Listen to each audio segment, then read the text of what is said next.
In this episode of Toys Bags End, we're going to be taking a look at some G.I. Joe convention exclusives. We've got 3 figures from 2006. It's the Cobra's Most Wanted Mercenary box set. And in 2005, we have the G.I. Joe convention exclusive Iron Anvil from the General Mayhem MARS Invades.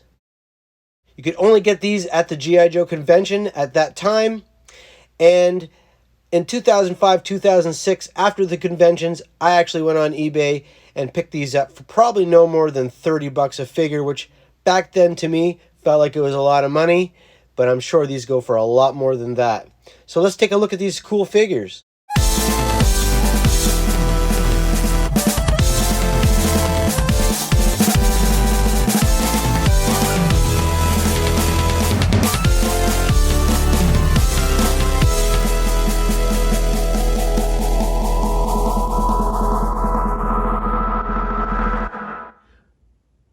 First, in 2005, the G.I. Joe convention exclusives was a box set called the General Mayhem MARS Invades.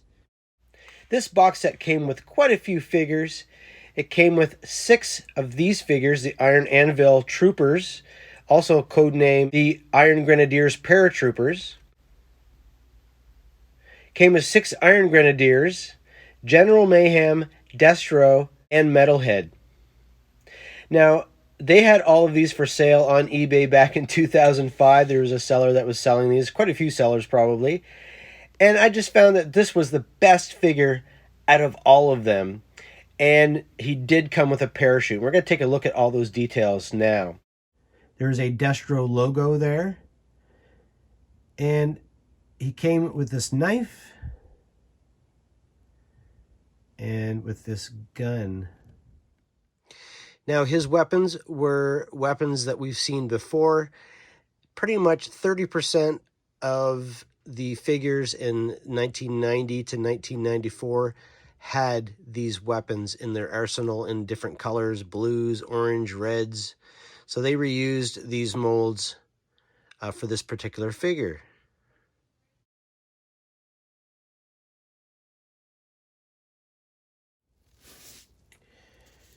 And here's a shot of the back.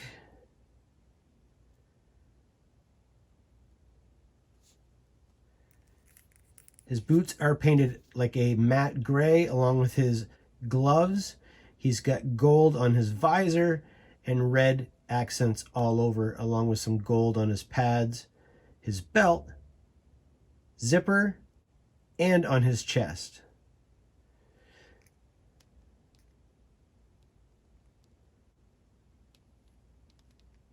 He's got a pouch on the left leg, pouches on his chest, a red belt, and red accents around the shoulders and on the biceps. These are paratroopers, so they did come with a backpack and a parachute. I've never opened the parachute, so I'm as excited to see it as I'm sure you are. Of course, these are 3 3/4 O-ring figures, just like from the 80s.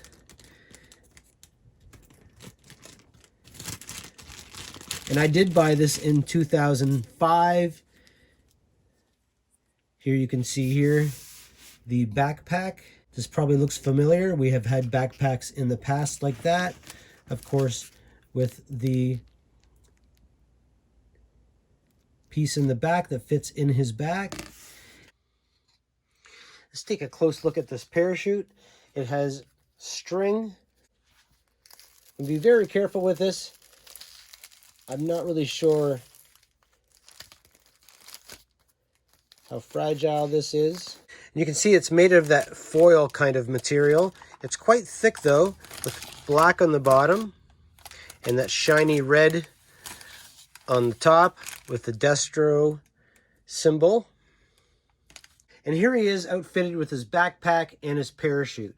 So that was the 2005 G.I. Joe Convention exclusive from the General Mayhem MARS Invades box set. Iron Grenadier Paratroopers. Next, I want to take a look at the 2006 G.I. Joe Convention exclusives. These are from the Cobra's Most Wanted Mercenaries box set. Here I have two of the figures. I have a third figure, but we're going to save that one for last. It is the best, I think, out of the whole box set.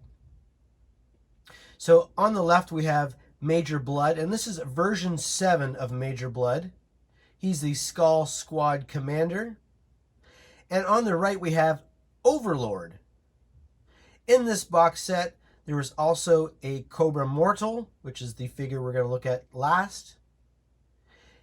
And we had 6 Coil Troopers and 6 Skull Squad Troopers. And I'm sure people loved those because they did come with 6 each, so they were instant troop builders. I only got 3 back in 2006. I thought these were the 3 best figures out of the lot. Let's take a look at Major Blood. This is a repaint of this figure. I like how they went back to the classic colors of the original figure with the dark brown and the black, although he has the more modern head. The weird thing about Major Blood, which they omitted on this figure, is his right arm is not mechanical like it was in the original figure, and that's the thing that I loved about the original figure, although it did not articulate with the swivel arm battle grip. Let's take a look at his details up close. You can see on his right hip he has a silver grenade. He's got a gun in the holster on his right leg. And he's got some cool details on his chest, along with the red on the top. And it's hard to see, but he does have 3 pouches on his left side. So he's got some pockets here in the front, but his boots are kind of overlapping the pockets. And we can see there's not much to look at on the back, although the straps are painted all the way across around the back and his belt. Also, if we can get a shot of this, he does have a Mercenaries patch on his right shoulder. And the patch is a dagger with a Cobra symbol in front of that. And in front of the Cobra symbol is a skull with a patch over one eye. That's a really nice detail. And he did come with a clear stand. All of these figures did come with these clear stands. He does have some really nice weapons too. So let's take a look at these weapons. Here we can see the detail of his gun. It's got a really long muzzle there. The silencer on it looks like. I don't recall seeing this gun ever in any of the original figures from 82 to 94. I could be wrong, but I don't recall ever seeing this gun before. It looks like a new mold, so that's really neat. Now the gun that I really love is this one here. It does have a removable bipod. On the other side, he has a folding stock, it looks like, of some sort, or a shoulder rest. That can be pegged into either side of the gun, and it does come apart. So that piece would be really easy to lose along with the bipod for sure. And from what I can tell, both of these weapons he came with doesn't look like they're molds from any of the figures from 82 to 94. Next, let's take a look at Overlord. Again, he does come with the clear stand. And again, this is another repaint. I've recognized him. He does have a removable helmet. His helmet is gold plastic and it's quite soft and rubbery. He does have the coil symbol, which are 2 snakes coiled around each other on the front of his helmet. There is some nice detail too. You can see some rivets on the side. If we look at Overlord, he's got his silver Bionicle mask in the green and the gold, and it ties in with the gray that we've seen on all of these figures so far, that matte gray.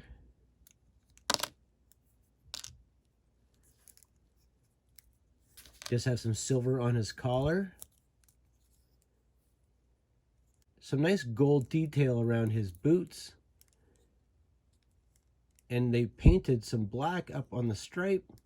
The back, they did not paint the back part of this shoulder piece. So that's unfortunate. So far, that's the worst part of this figure. His body came from the Destro mold, and there's a little notch on the top of his right shoulder, and that's where the soft goods cape was attached. I will say that the paint apps on these are amazing. If you look at that eye, it is like perfect. The white and the pupil looks really good. They did a really good job on this figure. Now, the one part of this figure that I'm not a fan of is, of course, these claws that you put on their hands. It's made out of the gold rubbery plastic like the helmet.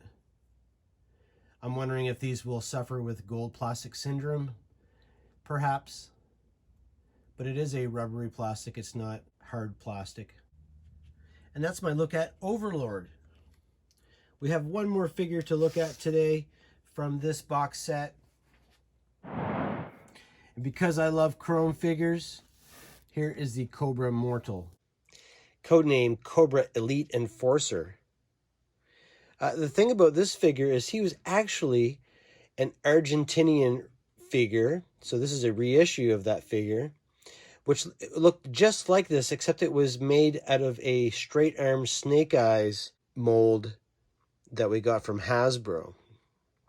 So you can tell it is a Snake Eyes, and it's been vac metalled just like the original, and it has the same paint apps. So everything is really the same, except this one wasn't done with the straight arm mold. It was done with the swivel arm battle grip mode from the Snake Eyes 1983 mold. So that's the only difference.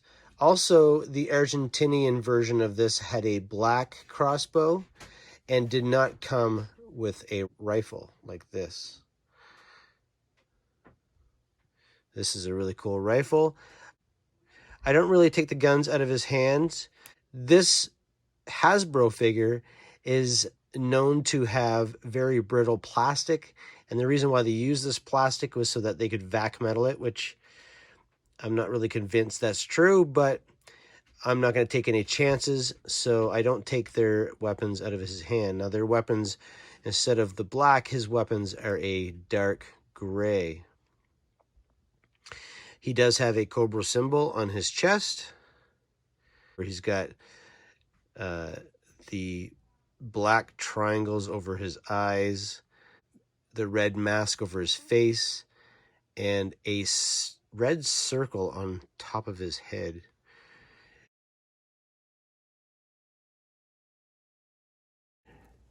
And a black grenade and a black knife on his chest. It's a really strange figure, how he has half of a black boot and he's got a red leg and a red boot. It's just kind of all over the place. But if you have the original Argentina figure, it's worth a lot of money. And the chrome is known to be very flaky. So there's my look at the 2005-2006 convention exclusives. It's not the whole box set, but like I said, these are my favorite from both of those box sets, and they look great on display. I wish I had more of him, though. I should have bought more of him. Thanks for watching this episode of Toys Back Zen. If you enjoyed this video, please like it and subscribe to my channel if you haven't subscribed already. Hit the notification bell, and that way you'll be notified when I have new videos coming out. And thanks for all of my supporters right now that are subscribed to me. I really appreciate your support and your comments. I do read all my comments, and I do try to respond to all of the comments. So thanks a lot for watching. Take care.